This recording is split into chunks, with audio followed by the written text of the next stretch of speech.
Hello दोस्तों। उम्मीद है आप सभी लोग बढ़िया होंगे और अपनी तैयारी अच्छे ढंग से कर रहे होंगे। आप सभी का स्वागत है एक बार फिर से हमारे चैनल नॉलेज कॉर्नर में। हमने एक श्रृंखला अपनी शुरू की थी जिसमें हम यूपीपीएससी घटना चक्र जो है पूर्वावलोकन का जो है पीवाईक्यू कर रहे थे। अब इसमें आपको जितने भी आपके यूपीपीएससी के द्वारा एग्ज़ाम लिए गए हों, चाहे वो टीजीटी पीजीटी का हो, जीआईसी लेक्चरर का हो या यूपी पीसीएस का हो, आरओ एआरओ का हो, मतलब यूपी पीएससी जितने भी एग्ज़ाम करवाती है उन सभी को हम इस सेशन के माध्यम से इस सीरीज में देखने वाले हैं। शुरुआत में हम जो है अभी हम हिस्ट्री की जो है श्रृंखला अपनी कवर कर रहे हैं। एक बार हम हिस्ट्री कवर कर लेंगे, उसके बाद जो है ज्योग्राफी को और पॉलिटी को और साइंस को सभी को हम कवर करने वाले हैं। तो आप सभी लोग अगर हमारे चैनल पर नए हैं अभी कुछ लोग, तो वो भी चैनल को सब्सक्राइब कर लें और बेल आइकन को ज़रूर प्रेस कर लें ताकि जब भी वीडियो अपलोड हो तो आपको नोटिफिकेशन सबसे पहले मिल जाया करे। इसके अलावा इस क्लास की पीडीएफ आपको हमारे टेलीग्राम चैनल पर मिल जाएगी, जिसका लिंक आपको वीडियो के डिस्क्रिप्शन बॉक्स में दे दिया जाएगा। आप वहां से जाकर जो है पीडीएफ डाउनलोड कर सकते हैं और आपको इस बुक का भी लिंक हमारे जो है वीडियो के डिस्क्रिप्शन बॉक्स में मिल जाएगा। अगर बुक परचेज करना चाहते हैं तो वहां से जाकर बुक भी आप परचेज कर सकते हैं। तो हमने जो है हमारे पिछले सेशन में जो हम सिंधु घाटी सभ्यता से संबंधित सवाल देख रहे थे वो टॉपिक हमने कवर कर लिया था और आज जो है हम वैदिक काल देखने वाले हैं। आप सभी लोग जानते हैं वैदिक काल, उत्तर वैदिक काल, ये सभी जो आपके टॉपिक हैं आते हैं और हमने जो है अपना एंशिएंट हिस्ट्री जो है इसको कवर कर रहे हैं हम। और इसमें मैंने आपको अभी थोड़ी देर पहले बताया कि इसमें हमने सिंधु घाटी सभ्यता को कवर कर लिया था। आज हम वैदिक काल पढ़ने वाले हैं। तो इसमें हमारा जो पहला सवाल है ये है कि आर्य शब्द इंगित करता है। तो अगर आपने एंशिएंट हिस्ट्री पढ़ी होगी और वैदिक काल पढ़ा होगा तो आप सभी लोग जानते हैं कि आर्य का मतलब होता था श्रेष्ठ। ठीक है, आर्य का मतलब होता था श्रेष्ठ। तो यहाँ पर डी विकल्प इसका सही हो जाएगा कि आर्य का मतलब जो है ये श्रेष्ठ वंश को, आर्य शब्द जो इंगित करता था ये श्रेष्ठ वंश को जो है इंगित करता था। अब यहाँ पर बहुत सारा जो है एक्सप्लेनेशन लिखा है, अब जो ज़रूरी होगा मैं वही पढ़ूंगा, सभी नहीं पढ़ने वाला हूँ। ठीक है, तो इसका हम जो है एक्सप्लेनेशन नहीं पढ़ेंगे। अगर आपको एक्सप्लेनेशन पढ़ना है तो आप जो है पीडीएफ डाउनलोड करके पढ़ लीजिएगा। बाकी जो क्वेश्चन इंपॉर्टेंट होगा उसके मैं आपको एक्सप्लेनेशन पढ़ के बताऊँगा। देखिए, क्लासिकीय संस्कृति में आर्य शब्द का अर्थ है। अब आर्य शब्द का क्या अर्थ है, तो अभी आपने देखा कि आर्य का मतलब होता था श्रेष्ठ, और श्रेष्ठ को ही यहाँ पर देखिए एक उत्तम व्यक्ति, डी विकल्प जो है ये हमारा सही हो जाएगा। अगला सवाल देखिए, सबसे पुराना वेद कौन सा है। सबसे पुराना वेद कौन सा है, तो ये तो आपके जो है बाएं हाथ का खेल है ये क्वेश्चन। ऋग्वेद जो है ये सबसे पुराना है। ऋग्वेद जो है ये सबसे पुराना है, आप सभी लोग जानते हैं। ऋग्वेद, सामवेद, यजुर्वेद और अथर्ववेद, आपके जो 4 वेद हैं इनमें सबसे पुराना आपका जो है वो कौन सा माना गया है, तो इनमें सबसे पुराना आपका ऋग्वेद माना जाता है। तो इसका जो है बी विकल्प हमारा सही हो जाएगा। अगला सवाल देखिए, त्रयी नाम है। ठीक है, त्रयी नाम है, तो त्रयी नाम किसका है, तो 3 वेदों को जो है त्रयी कहा जाता है। 3 वेद जो होते हैं, पहले 3 वेद जो है ऋग्वेद, सामवेद और जो है यजुर्वेद, इनको जो है वेद त्रयी या त्रयी कहा जाता है। याद रखिएगा इनको क्या कहते हैं, तो वेद त्रयी कहते हैं। ये आप लोग याद रखिएगा। इसमें जो है अथर्ववेद जो है शामिल नहीं है, याद रखिएगा, नहीं तो आपको जो है तोड़ मरोड़ कर दे देगा और आप जो केवल 3 वेद ऐसे आप याद रखेंगे, नाम नहीं याद रखेंगे, तो आप जो है वहाँ पर कंफ्यूज हो सकते हैं। आप जो पहले के 3 वेद हैं जिसमें ऋग्वेद, सामवेद, यजुर्वेद आता है, इन्हीं को जो है वेद त्रयी कहा जाता है। देखिए ये जीआईसी में पूछा गया था, यूपीपीएससी जीआईसी 2010 में ये सवाल आपका पूछा गया था। देखिए, सूची 1 को जो है सूची 2 से मिलाना है, सूची 1 को सूची 2 से मिलाना है और दिए गए कूट के माध्यम से जो है आपको सही उत्तर का चयन करना है। तो ऋग्वेद, अब ऋग्वेद में क्या है, तो ऋग्वेद में जो है स्रोत और प्रार्थनाएं हैं। तो स्रोत और प्रार्थनाएं आपको कौन से विकल्प में देखने को मिल रहा है, तो देखिए ऋग्वेद में आपका, तो इसमें आपको जो है स्रोत और प्रार्थनाएं देखने को मिलेगा। तो ये आपका कहाँ पर इससे मिलान हो जाएगा, देखिए चौथे से इसका मिलान हो जाएगा, पहले का 4। अब देखिए पहले का 4 केवल ए ही विकल्प में है, इसलिए ये आपका सही हो जाएगा। बाकी यजुर्वेद में आपको जो है क्या देखने को मिलेगा, स्रोत और कर्मकांड देखने को मिलेंगे। और सामवेद आपका जो है संगीतमय स्रोत है। और अथर्ववेद जो है ये इसमें टोना टोटका, तंत्र मंत्र और वशीकरण दिया गया है। तो इसका मिलान जो है वो कुछ इस प्रकार से हो जाएगा। तो इसका ए विकल्प जो है ये हमारा सही हो जाएगा। देखिए ऋग्वेद में जो है स्रोत एवं प्रार्थनाएं हैं, इसमें कुल 1028 सूक्त और 10,552 ऋचाएँ या मंत्र या श्लोक हैं। यजुर्वेद में स्रोत एवं कर्मकांड शामिल है और सामवेद के पद जो है गेय के रूप में है, मतलब संगीतमय है। जिनको उद्गाता या पुरोहित गाता था। अथर्ववेद में कुल 20 अध्यायों एवं 730 सूक्तों में तंत्र मंत्र एवं वशीकरण के संदर्भ में साक्ष्य दिए गए हैं। अगला सवाल देखिए, अब देखिए यहाँ पर आपसे वन लाइनर में भी आपको दिखाया गया है कि ऋग्वेद है तो ये स्रोतों का संकलन है, ये भी आप लोग याद रखिएगा। देखिए निम्नलिखित में से किसका संकलन ऋग्वेद पर आधारित है? निम्नलिखित में से किसका जो संकलन है ये ऋग्वेद पर आधारित है? तो सामवेद का जो संकलन है मतलब संकलन जो है ये जो है ऋग्वेद पर आधारित है, तो इसका बी विकल्प सही हो जाएगा। देखिए सामवेद में कुल 1875 ऋचाएँ हैं, 1875, जिनमें से सामान्य मत के अनुसार 75, जबकि कुछ विद्वान के अनुसार 99 को छोड़कर से सभी ऋग्वेद में ही भी उपलब्ध है। अतः सामवेद का संकलन जो है ये ऋग्वेद पर आधारित है। अगला सवाल देखिए, क्वेश्चन नंबर 7 है आपका कि निम्नलिखित में से वैदिक साहित्य का सही क्रम कौन सा है? निम्नलिखित में से वैदिक साहित्य का जो है सही क्रम कौन सा है? तो पहले वैदिक संहिताएं, इन्हीं से ब्राह्मण, और फिर आरण्यक और उपनिषद। तो ये आपका पहला जो है ये आपका सही हो जाएगा। वैदिक जो है संहिताएं, फिर इसमें से आपको ब्राह्मण देखने को मिलेंगे, इसमें आरण्यक और उपनिषद। तो ये जो है सही क्रम है, तो इसका देखिए हमारा पहला विकल्प ए विकल्प जो है ये हमारा सही हो जाएगा। देखिए गोपद ब्राह्मण जो है ये किससे संबंधित है? गोपद ब्राह्मण जो है ये किससे संबंधित है? यजुर्वेद से संबंधित है, या आपका ऋग्वेद से, या अथर्ववेद से, या सामवेद से? तो गोपद ब्राह्मण जो है ये आपका अथर्ववेद में देखने को मिलेगा। तो इसका कौन सा विकल्प सही हो जाएगा? सी विकल्प जो है ये हमारा सही हो जाएगा। देखिए जो ऐतरेय ब्राह्मण है और कौशिकी ब्राह्मण है ये ऋग्वेद से संबंधित है, और पंचविश या तांडे ब्राह्मण जो है और जैमिनीय ब्राह्मण ये सामवेद से है, शतपथ ब्राह्मण यजुर्वेद से है, और गोपद ब्राह्मण का संबंध जो है ये अथर्ववेद से है। अगला सवाल देखिए, उपनिषद जो है ये पुस्तकें हैं। देखिए कितने सारे एग्जाम में पूछा गया है, यूपी पीसीएस प्री 2002 और UP PCS mains 2004, UP lower sub pre 1998 में ये सवाल पूछा गया है। तो उपनिषद किस पर है? तो उपनिषद जो है ये दर्शन पर आधारित है, ये डी विकल्प इसका सही हो जाएगा। ये जो है दर्शन पर आधारित है और इन्हें जो है वेदांत भी कहा जाता है। अगला सवाल देखिए, निम्नलिखित में से किस एक वैदिक साहित्य में मोक्ष की चर्चा मिलती है? निम्नलिखित में से किस एक जो है वैदिक साहित्य में मोक्ष की चर्चा आपको देखने को मिलती है? तो मोक्ष की चर्चा आपको कहाँ पर देखने को मिलेगी? तो ये आपका जो है उपनिषद में देखने को मिलती है। डी विकल्प आपका सही हो जाएगा। देखिए वेदों में मोक्ष शब्द जो है प्रयुक्त नहीं हुआ है, उपनिषदों में प्रथम बार मोक्ष की चर्चा जो है मिलती है, और यह शब्द जो है श्वेताश्वर उपनिषद में पहली बार आया है। अगला सवाल देखिए, अध्यात्म ज्ञान के विषय में नचिकेता और यम का संवाद किस उपनिषद से प्राप्त होता है? यम और नचिकेता का आपने कहानी भी बहुत पहले जो है सुनी होगी और पढ़ी भी होगी अपने बचपन में, आपके हिंदी के बुक में या किसी भी बुक में आपने पढ़ी होगी। तो ये इनका जो नचिकेता और यम का जो संवाद है ये कौन से उपनिषद में आपको मिलता है? तो इसका जो सही जवाब हो जाएगा ये कठोपनिषद में मिलता है। कठोपनिषद में यूपी पीसीएस देखिए कितने सारे एग्जाम में यूडीए, एलडीए, पीसीएस और 2 बार जो है पीसीएस प्री और मेंस में 1 बार जो है ये सवाल पूछा गया है। अगला सवाल देखिए, सत्यमेव जयते। देखिए सत्यमेव जयते जो भारत सरकार का जो है चिन्ह है, ठीक है, और ये आपका जो है ये किस उपनिषद से लिया गया है ये आपको बताना है, ठीक है। सत्यमेव जयते जो है ये आपको जो है कौन से उपनिषद से देखने को मिलेगा? तो इसका अर्थ है, देखिए सत्यमेव जयते का सबसे पहले तो अर्थ आप सभी लोग जानते होंगे कि सत्य की ही विजय होती है, ठीक है। लेकिन ये जो है भारत सरकार का जो है ये जो राज चिन्ह है उस पर भी ये आपका अंकित रहता है, आप सभी लोग जानते हैं। और ये जो लिया गया है वो मुंडोपनिषद से लिया गया है, याद रखिएगा, मुंडोपनिषद से लिया गया है, याद रखिएगा। तो इसका ए विकल्प जो है ये हमारा सही हो जाएगा, मुंडकोपनिषद। तो इसका ए विकल्प सही हो जाएगा।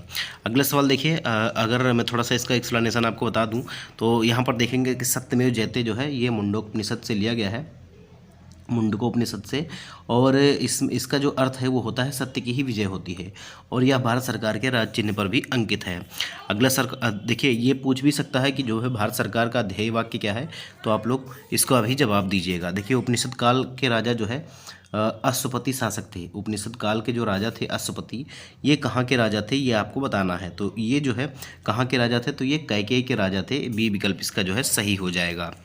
देखिए उपनिषदों में वर्णित राजाओं में विदेह के राजा जो है जनक, पांचाल के राजा जो है प्रवाहण जबाली, और कैकेयी के राजा अश्वपति और काशी के राजा अजातशत्रु जो है ये प्रमुख थे। अगला सवाल देखिए, वैदिक नदी जो है असीकनी, असीकनी की पहचान निम्नलिखित नदियों में से किस एक के साथ की जाती है। देखिए नदियों के नाम जो है अब बदल गए हैं, तो इसी क्रम में आपसे पूछ रहा है कि असीकनी जो है ये किसका प्राचीन नाम था। ठीक है, असीकनी जो है ये किसका प्राचीन नाम था ये आपको बताना है। तो इसका सही जवाब क्या हो जाएगा, तो इसका सही जवाब जो हो जाएगा ये आपका हो जाएगा चेनाब। चेनाब को जो है ये असीकनी के नाम से जाना जाता था। सी विकल्प जो है ये हमारा सही हो जाएगा। यूपीपीएससी जीआईसी 2010 में ये सवाल आपका पूछा गया है। देखिए अगला सवाल देखिए, ऋग्वेद में निम्नलिखित किन नदियों का उल्लेख जो है अफगानिस्तान के साथ आर्यों के संबंध का सूचक है।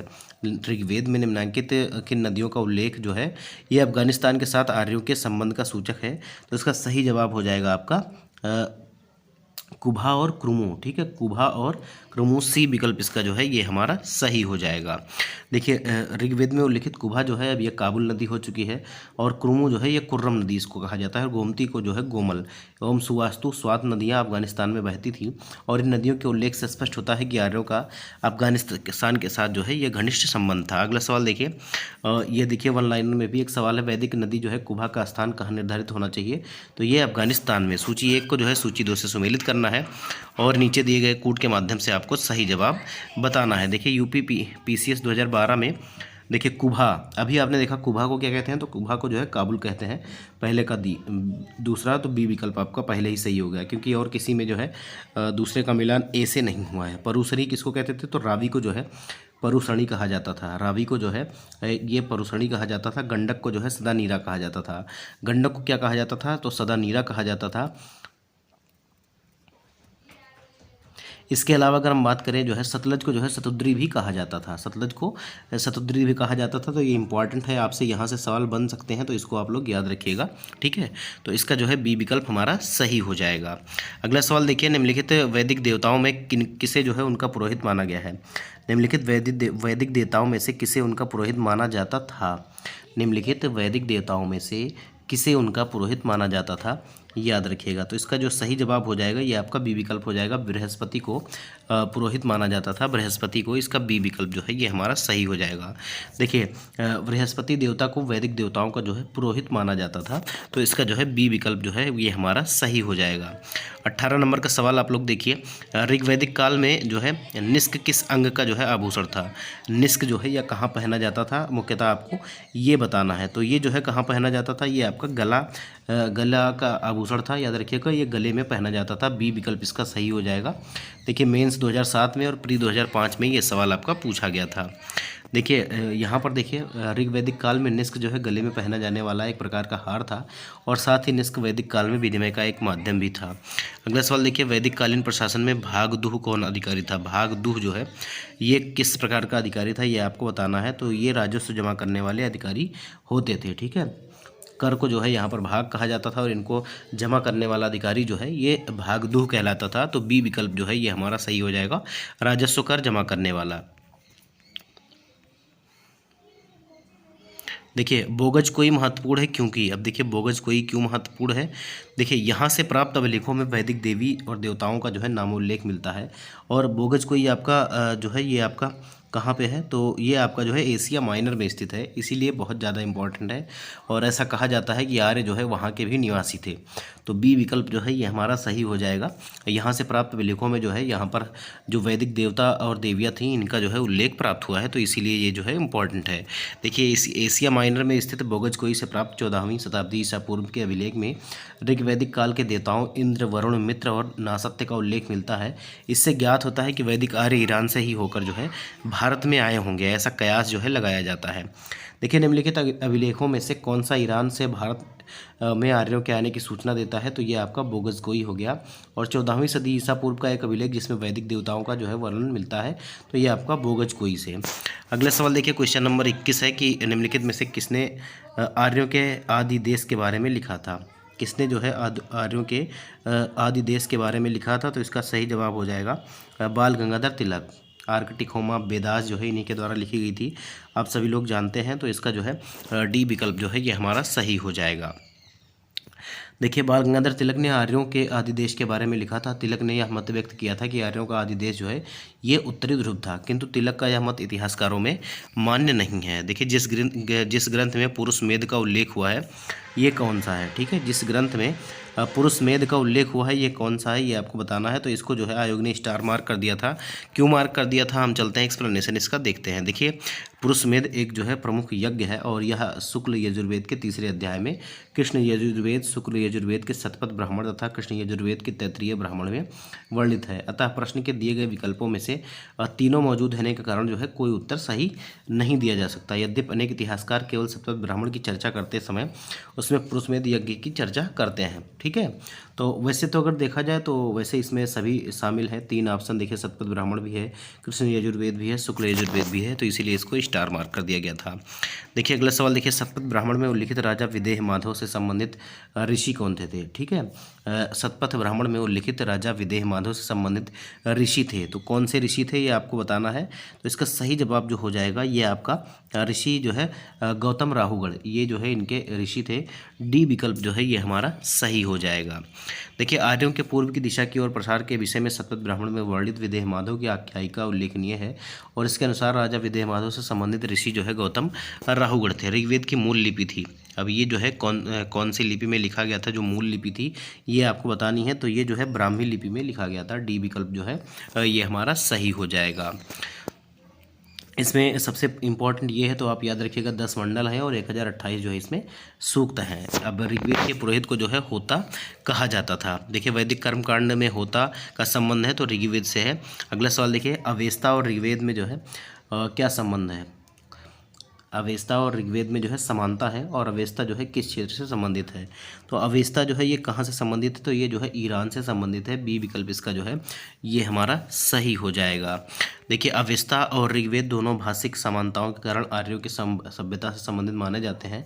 अवेस्ता जो है ईरान के क्षेत्र से संबंधित है। अगला सवाल देखिए कि ऋग्वेद में कई परिच्छेदों में प्रयुक्त अघन्य शब्द जो है संदर्भित है। अघन्य शब्द जो है ये किसके लिए संदर्भित है, तो ये जो है ये गाय के लिए है, ठीक है। ये जो है गाय के लिए है। सी विकल्प जो है ये हमारा सही हो जाएगा। देखिए, ऋग्वेद में गाय को जो है अघन्य या न मारे जाने योग्य माना गया है और गाय की हत्या अथवा उसे घायल करने वाले व्यक्ति को मृत्युदंड तथा देश से निकाला की व्यवस्था जो है वेदों में दी गई है। अगला सवाल देखिए कि ऋग्वैदिक काल के प्रारंभ में निम्न में से किसे महत्वपूर्ण मूल्यवान संपत्ति समझा जाता था। तो किसे जो है महत्वपूर्ण और मूल्यवान संपत्ति समझा जाता था, तो ये जो है गाय को समझा जाता था। बी विकल्प जो है ये हमारा सही हो जाएगा। देखिए, ऋग्वैदिक काल में आपको इसके प्रारंभ में गाय को महत्वपूर्ण संपत्ति समझा जाता था। इस काल में गाय मुख्यतः विनिमय का माध्यम होती थी। ऋग्वेद के कुछ सूक्तों में गाय को देवता के रूप में जो है कल्पित भी किया गया है। देखिए, गोत्र शब्द का सर्वप्रथम प्रयोग हुआ था। गोत्र शब्द का सर्वप्रथम प्रयोग हुआ था तो ये ऋग्वेद में हुआ था। ऋग्वेद में हुआ था। बी विकल्प जो है ये हमारा सही हो जाएगा। देखिए, गोत्र शब्द का सर्वप्रथम उल्लेख जो है ऋग्वेद में हुआ और गोत्र शब्द का मूल अर्थ है गोष्ठ अथवा वह स्थान जहाँ समूचे कुल का गोधन जो है यह पाला जाता था। अगला सवाल देखिए, गायत्री मंत्र के नाम से प्रसिद्ध मंत्र सर्वप्रथम किस ग्रंथ में मिलता है। अब जो गायत्री मंत्र है ये किस आपका ग्रंथ में मिलता है ये आपको बताना है। तो इसका जो सही जवाब हो जाएगा ये आपका जो है ऋग्वेद में मिलता है। गायत्री मंत्र आप सभी लोग जानते होंगे। सी विकल्प इसका जो है ये हमारा सही हो जाएगा। देखिए, ऋग्वेद में उल्लिखित प्रसिद्ध 10 राजाओं का युद्ध किस नदी के किनारे लड़ा गया था, ये भी सवाल आपका बार बार पूछा जाता है। इसे जो है दसराग युद्ध भी कहते हैं और ये जो है कौन सी नदी के किनारे लड़ा गया था, तो ये जो है जिसे हम कहते हैं रावी या परुषणी भी कहते हैं, इसके किनारे लड़ा गया था। अब यहाँ आपको अगर रावी भी दे दे तो रावी का ही प्राचीन नाम जो है ये परुषणी है, याद रखिएगा। तो ए विकल्प इसका जो है ये हमारा सही हो जाएगा। देखिए, दसराग युद्ध या दस राजाओं का युद्ध परुषणी नदी अभी जो है इसको हम रावी कहते हैं, इसके तट पर लड़ा गया था जिसमें भारतों के राजा सुदास की जो है विजय हुई थी। निम्नलिखित में से किस नदी को ऋग्वेद में माते तमा या देवी तमा एवं नदी तमा के नाम से संबोधित किया गया है।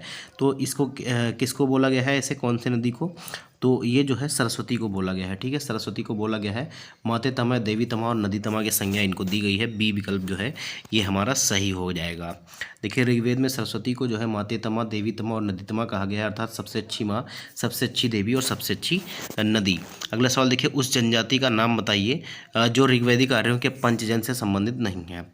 उस जनजाति का जो है नाम बताइए जो ऋग्वैदिक आर्यों के पंचजन से संबंधित नहीं है। तो इसका सही जवाब हो जाएगा आपका कीकट, ठीक है, कीकट।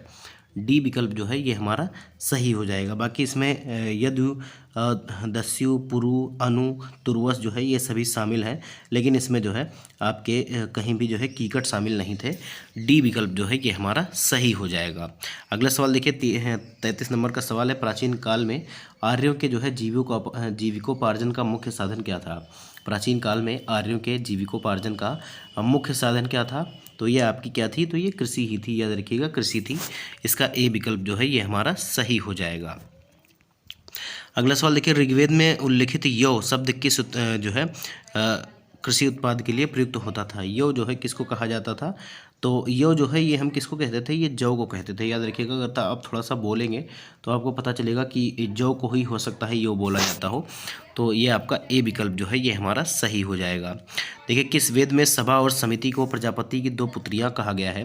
किस वेद में सभा और समिति को जो है प्रजापति की दो पुत्रियां कहा गया है? तो ये आपका डी विकल्प सही हो जाएगा, अथर्ववेद में। डी विकल्प जो है इसका सही हो जाएगा। अगला सवाल देखिए, आयुर्वेद अर्थात जीवन का विज्ञान जो है, इसका उल्लेख जो है सर्वप्रथम कौन से विज्ञान जो है वेद में मिलता है? ये आपको बताना है। आयुर्वेद अथवा जो है जीवन का विज्ञान ये किस में मिलता है? तो ये आपको अथर्ववेद में ही देखने को मिलता है। डी विकल्प जो है इसका ये हमारा सही हो जाएगा। देखिए, अथर्ववेद में सामान्य मनुष्य के विचारों, परिस्थितियों तथा अंधविश्वासों का विवरण मिलता है। इसमें विविध विषयों यथा रोग निवारण, समन्वय, राजभक्ति, विवाह, प्रणय गीतों आदि के विवरण सुरक्षित हैं। इसी में आयुर्वेद का मूल उत्स मिलता है और आयुर्वेद को अथर्ववेद का उपवेद भी कहा जाता है। अगला सवाल देखिए, ऋग्वेद काल में जनता निम्न में से मुख्यतः किसमें विश्वास करती थी? जनता जो है किसमें विश्वास करती थी ऋग्वेद काल में? तो ये आपको बताना है। तो ये जो है बलि एवं कर्मकांड में, ठीक है, बलि एवं कर्मकांड में ये आपको बताना है। अब देखिए, बलि का मतलब ये नहीं है कि पशुओं की बलि देना। बलि का मतलब ये है कि हवन करना, हवन के माध्यम से जो है आहुति देने को ही बलि कहते थे। अब बलि को बहुत लोग समझते हैं कि हाँ जो है जानवरों की बलि देना यही आपका है। तो डी विकल्प इसका सही हो जाएगा, ऐसा बिल्कुल नहीं है। देखिए, ऋग्वैदिक काल में लोग जो है प्रकृति की शक्तियों, वैदिक देवताओं एवं देवियों की प्रार्थना, यज्ञ जिसमें बलि और कुछ कर्मकांड जो है निहित थे, उसमें जो है विश्वास करते थे। देखिए, ऋग्वैदिक धर्म था। ऋग्वैदिक धर्म कैसा था ये आपसे पूछ रहा है। तो ये जो है बहुदेववादी था, ठीक है, बहुदेववादी था। ए विकल्प जो है ये हमारा सही हो जाएगा। अगला सवाल देखिए, अगर हम एक्सप्लेनेशन को देखना चाहें, देखिए बहुत बड़ा एक्सप्लेनेशन दिया गया है। ऋग्वेद में हमें जो है प्रथम दृष्टया बहुदेववाद के दर्शन होते हैं। आर्य विभिन्न देवताओं के अस्तित्व में विश्वास करते थे। मुख्यतः वैदिक देवताओं के 3 वर्ग हैं, दुस्थान आकाश के देवता, अंतरिक्ष के देवता, पृथ्वी के देवता। इन देवताओं की स्तुति करते समय वैदिक ऋषि जब जिस देवता की स्तुति करते हैं तो उसे ही प्रमुख या सर्वश्रेष्ठ देवता कहते हैं। इसे एक एक के बाद भी कहा जाता है। और इसके अलावा ऋग्वेद में एक सत विप्रा बहुधा वदंती कहकर एकेश्वरवाद का भी समर्थन किया गया है। ऋग्वेद के एकेश्वरवाद में जो है अद्वैतवाद, सर्वदेवतावाद या बहुदेवतावाद की दृष्टि जो है समाहित होती है, किंतु वेदों का यह जो है देवतावाद आधुनिक ईश्वरवाद के स्वरूप से जो है अलग है। तो इसका जो है बहुदेववादी जो है ये ऋग्वैदिक धर्म था, ऐसा कहा जा सकता है। अगला सवाल देखिए कि सर्वाधिक ऋग्वैदिक सूक्त जो है समर्पित है। तो सबसे ज़्यादा जो है सूक्त जो है ऋग्वेद में किसको समर्पित है ये आपसे पूछा जा रहा है। 39 नंबर का सवाल है। तो ये जो है सबसे ज़्यादा जो है इंद्र को समर्पित है। आप सभी लोग जानते ही होंगे इंद्र को जो है सबसे ज़्यादा आपके सूक्त जो है समर्पित है। यहाँ पर देखिए, ऋग्वेद में इंद्र का वर्णन जो है सर्वाधिक प्रतापी देवता के रूप में किया जाता है, जिसे जो है 250 सूक्त जो है समर्पित हैं। ऋग्वैदिक काल में सर्वाधिक लोकप्रिय देवता थे इंद्र, और इंद्र को आर्यों का युद्ध का नेता तथा वर्षा का देवता माना जाता था। ऋग्वेद में अग्नि को 200 सूक्त समर्पित हैं और वह इस काल के दूसरे सर्वाधिक महत्वपूर्ण देवता हैं। अगला सवाल देखिए, ऋग्वेद में सर्वाधिक संख्या में मंत्र संबंधित है, तो किससे संबंधित है? तो ये जो है ऋग्वेद में सर्वाधिक संख्या में मंत्र, तो यहाँ पर अग्नि से या वरुण से या विष्णु से या यम से। तो इसका जो सही जवाब हो जाएगा, क्योंकि यहाँ पर इंद्र तो है नहीं, इसीलिए जो है अग्नि हो जाएगा। ए विकल्प जो है ये हमारा सही हो जाएगा, ठीक है। अगला सवाल देखिए, वैदिक देवता इंद्र के विषय में निम्नलिखित कथनों पर विचार कीजिए और कौन कौन सा सही है ये आपको बताना है। देखिए, झंझावत के देवता थे और जो है पापियों को दंड देते थे, नैतिक व्यवस्था के संरक्षक थे और वर्षा के देवता थे। तो वर्षा के देवता थे, बिल्कुल सही है। और जो है ये झंझावत मतलब युद्ध के देवता थे, तो ये बिल्कुल सही है। तो पहला और चौथा जो है इसका हमारा सही हो जाएगा डी विकल्प जो है ये हमारा सही हो जाएगा। देखिए यहाँ पर लिखा भी हुआ है कि ऋग्वेद में इंद्र का वर्णन सर्वाधिक प्रतापी देवता के रूप में किया गया है और इन्हें जो है 250 सूक्त समर्पित है। यह ऋग्वैदिक काल में सर्वाधिक लोकप्रिय देवता थे और इंद्र को आर्यों का युद्ध का नेता, वर्षा, आंधी, तूफान का देवता माना जाता है। इंद्र को बृहत सुरहंता, वृत्तासुर नामक राक्षस का वध करने वाला, पुरविद मतलब किले को तोड़ने वाला, या पुरंदर या सोमापा, सोम का अत्यधिक पान करने वाला, सतकृति, 100 शक्तियों का स्वामी आदि नामों से जाना जाता था। नैतिक व्यवस्था का संरक्षक जो है वरुण को कहा गया है। इसके अतिरिक्त कुछ मंत्रों में पापियों को दंड देने के लिए इंद्र और सोम से प्रार्थना की गई है। इससे स्पष्ट होता है कि इंद्र जो है पापियों को दंड भी देते थे। और प्रश्नगत विकल्पों में 1, 2, 4 न होने से जो है 1 और 4 जो है ये आपका सही हो जाएगा। देखिए निम्नलिखित में से जो है ये वन लाइनर सवाल है कि पूर्व वैदिक आर्यों का सर्वाधिक लोकप्रिय देवता, तो सबसे ज़्यादा सूक्त जो है 250 सूक्त जो है इंद्र को समर्पित हैं और उसके बाद जो है अग्नि आते हैं। अगला सवाल देखिए कि 800 से 600 ईसा पूर्व का काल किस युग से जुड़ा हुआ है। 800 से 600 ईसा पूर्व जो है ये काल जो है किस युग से जुड़ा हुआ है, तो इसका जो सही जवाब हो जाएगा ये आपका ब्राह्मण युग से। ए विकल्प जो है ये हमारा सही हो जाएगा।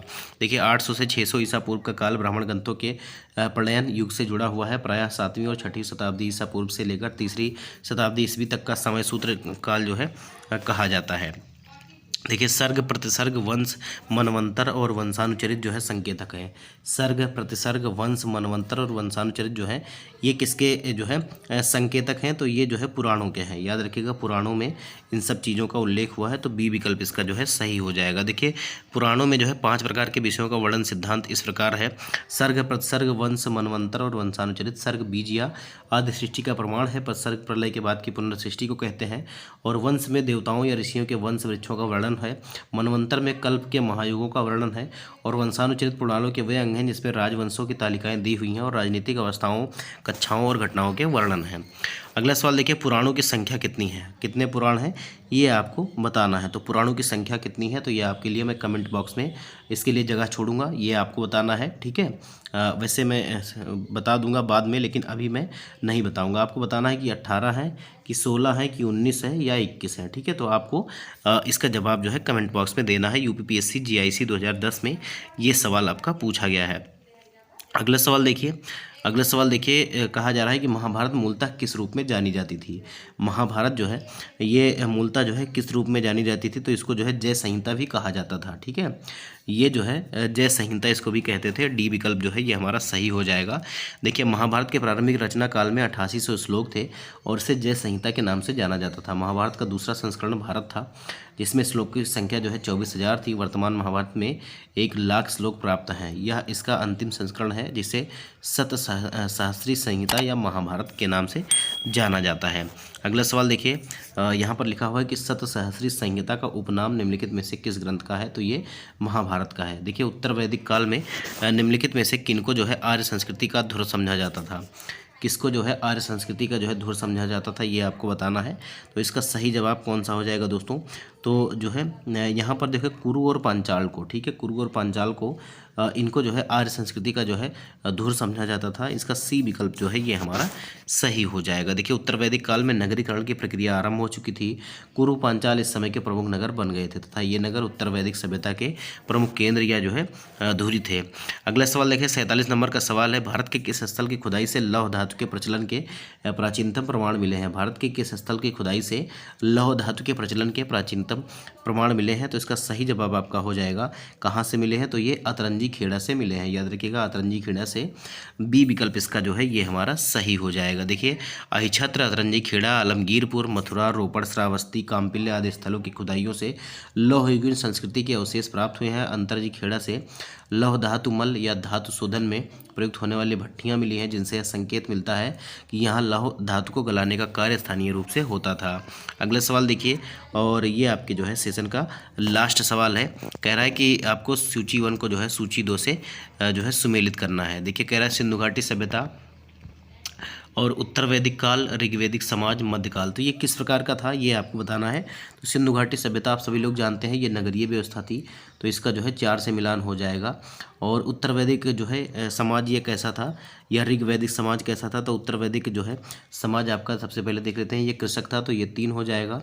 और ऋग वैदिक समाज जो है यहाँ पर जो है चारागाही ज़्यादा थी, चरवाह ज़्यादा थे, तो ये आपका जो है ए विकल्प हो जाएगा। और मध्यकाल जो है इसमें जमींदारी आपकी उभर कर आई, तो 4 3 1 2 जो है ये आपका डी विकल्प में है। तो इसका डी विकल्प जो है ये हमारा सही हो जाएगा। ठीक है, डी विकल्प में ये हमारा दिया गया है, तो डी विकल्प इसका सही हो जाएगा। यहाँ पर आप एक्सप्लेनेशन भी देख सकते हैं कि सिंधु घाटी सभ्यता जो है ये नगरीय थी, उत्तर वैदिक का समाज जो है कृषक प्रधान था, और यहाँ पर चारागाह अत्यधिक थे, और मध्यकाल में जमींदारी व्यवस्था जो है सामने आई थी। तो इसका डी विकल्प जो है सही हो जाएगा। तो आज के सेशन में इतना ही दोस्तों। अगले सेशन में हम जो है बौद्ध धर्म की चर्चा करेंगे। वैसे मैं कई बार इसको पढ़ा चुका हूँ, लेकिन मैंने बीपीएससी टीआरई के लिए पढ़ाया था। अभी मैं जो है ये यूपीपीएससी के द्वारा कराए गए जितने भी जो है सवाल आपके पूछे गए हैं, यूपी के एग्ज़ाम हो चाहे किसी भी प्रकार के एग्ज़ामों उनमें पूछे गए हों, उन सभी को मैं आपको करवाने वाला हूं। तो आप चाहे कोई भी जो है एग्ज़ाम देना हो आपको यूपी में, ये सेशन आपके लिए काफ़ी इंपॉर्टेंट था। तो आप सभी लोग उम्मीद है कि इस सेशन का फ़ायदा उठाएंगे। कमेंट बॉक्स में ज़रूर बताइएगा जो मैंने सवाल पूछे हुए हैं। और हम मिलेंगे अगले वीडियो में, तब तक के लिए आप चैनल को सब्सक्राइब करिएगा, बेल आइकन को प्रेस कर लीजिएगा, टेलीग्राम चैनल से भी जुड़ जाइएगा, ताकि आपको डेली क्लास की पीडीएफ भी मिल जाया करे। मिलते हैं अगले वीडियो में, तब तक के लिए जय हिंद, जय भारत, धन्यवाद।